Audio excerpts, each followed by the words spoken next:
안녕하세요, 미니파파입니다. 오늘은 비보존에서 만드는 비마약성 진통제 오피란 제린의 임상 결과에 대해서 말씀을 드리려고 합니다. 우선 다 아시다시피 임상 결과는 실패로 지금 나왔죠. 우선 임상 3상의 결과를 보면 통계적 유의성 도출에 실패해서 관련주들이 급락을 많이 맞았는데요.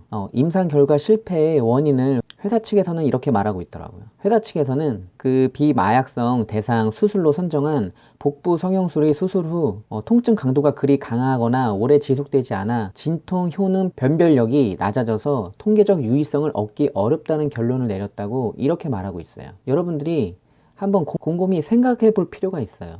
이 비마약성 진통제는 지금 나와 있지 않아요. 만약에 이 임상이 성공하게 된다면 세계에서 처음 비마약성 진통제로서 출시되게 되는 거예요. 그렇다고 하면 이 임상 결과는 굉장히 유의미한 통계를 내줘야 되는 거예요. 유의미한 통계를 내주어야지만 인정을 받을 수 있는 거예요. 그런데 이 비마약성 진통제 임상을 하기 위해서는 위험 요소가 한두 가지가 아닙니다. 가장 큰 위험 요소가 뭐냐면은 여러분들도 잘 아실 거예요. 바로 환자의 주관적 통증 강도로 수치를 측정한다는 거예요. 여러분들이 수술을 해보셔서 아실 거예요. 환자마다 같은 수술을 했는데도 어떤 사람은 아프다는 사람이 있는 반면에 어떤 사람은 별로 아프지 않다는 사람이 있어요. 이 수술을 받은 환자들의 어떤 몸 상태라든지 피부의 두께라든지 어떤 수술 부위의 깊이라든지 항상 이런 요소들에 의해서 통증 강도는 항상 변화할 수 있다는 겁니다. 이 얼마나 객관적이지 못한 임상을 하고 있는 거예요, 이게. 사실 이 통증이라는 거는 사람이 느끼는 거기 때문에 이게 뭐 기계적으로 수치를 잰다거나 지금 뭐 만약에 기계로 수치를 잴 수 있는 방법이 있다면 그게 가장 정확하겠지만은 아직까지는 기계로 수치를 재는 게 아니고 사람의 어떤 주관적인 견해를 통해서 통계를 만드는 거기 때문에 너무나 예측하기가 어렵고 불확실성하다는 거죠. 예를 들어서 통증 강도가 뭐 기계적인 수치로 뭐 19, 87 이렇게 있는 게 아니고 뭐 환자가 수술 후에 진통제를 맞고서 뭐 너무 아프다, 때로는 뭐 아프다, 뭐 살짝 아프다, 뭐 욱신거린다, 별로 안 아프다, 뭐 이런 식으로 주관적인 어떤 통증의 견해를 작성함으로써 그것이 통계로 이어지고 그 통계가 신뢰성을 확보할 수 없다는 거죠. 이런 것들이 얼마나 주관적인 통계를 만들어내고 그 임상 결과가 얼마나 객관적이겠냐는 거예요. 회사에서 말했듯이 수술 후 통증 강도가 그리 강하지 않거나 오래 지속되지 않아서 변별력이 낮아서 유의성을 얻기 어려웠다고 하면 그럼 유의성을 찾기 위해서 뭐 수술 후 통증이 많아지도록 뭐 깨어나면 엄청 고통스럽게 만들어야 된다는 건지 뭐 어떻게 해야 된다는 거예요. 뭐 수술 해보신 분들은 다 알 거예요. 이게 수술 후에는 통증이 굉장히 심했다 하더라도 시간이 좀 지나다 보면은 그 통증이 어느 정도였는지 기억 속에서 천천히 사라지게 돼 있어요.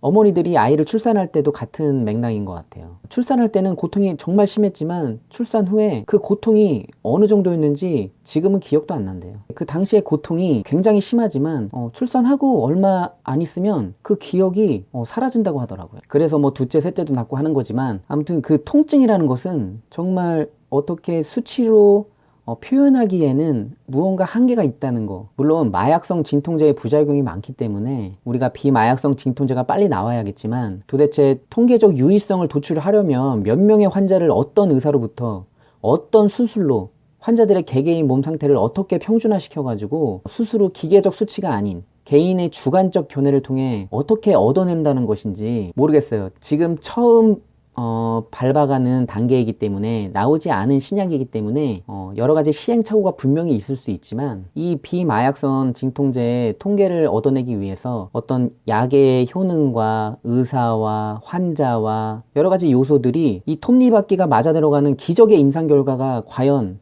환자들 가운데서 이루어질 수 있을지 여러분들이 냉정하게 생각하셔야 돼요. 지금까지 없던 진통제, 비마약성 진통제가 나오는데 이런 식으로 임상을 해서 과연 나올 수 있을까요? 기존 마약성 진통제를 제조 유통하고 있는 큰 세력들이 이걸 인정해 줄 수 있을까요? 이 주관적인 견해로 통계를 만들어야 하는 임상에 한계가 비보존이 만들고 있는 비마약성 진통제 오피란제린의 출시는 제가 볼 적에는 아직 먼 이야기라고 말씀드리고 싶습니다. 여러분들이 분명히 기대감을 가지고 투자를 하고 매매를 하셨을 텐데 이 임상의 결과가 주관적인 견해로 통계적 유의성을 만들어야 된다는 그거 하나만 가지고도 이게 얼마나 불확실성하고 임상 결과가 얼마나 어렵게 도출될지 생각해 보셔야 될 문제예요. 지금 당장 물려있는 주주들은 어떻게 해야 할지 많이 힘드실 텐데 그래도 지금 급락해 있는 종목들이 지분 투자로 인해서 급락한 원인이 크기 때문에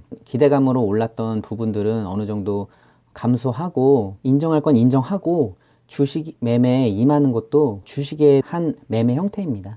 분명히 급등락 반복이 있을 텐데 그 안에서 손 놓고 있지 마시고 조금 손해를 보더라도 털고 나오시는 것이 현명한 선택이라고 생각. 그리고 다른 종목으로 빨리 복구할 수 있는 매매로 전환을 하셔야지, 여기서 손도 안 대고 계속 머물러 있는 것은 기회비용에 있어서 많은 손해를 보게 되어 있습니다. 지금의 상황들을 반면교사해서 다시 일어나셨으면 좋겠습니다. 감사합니다.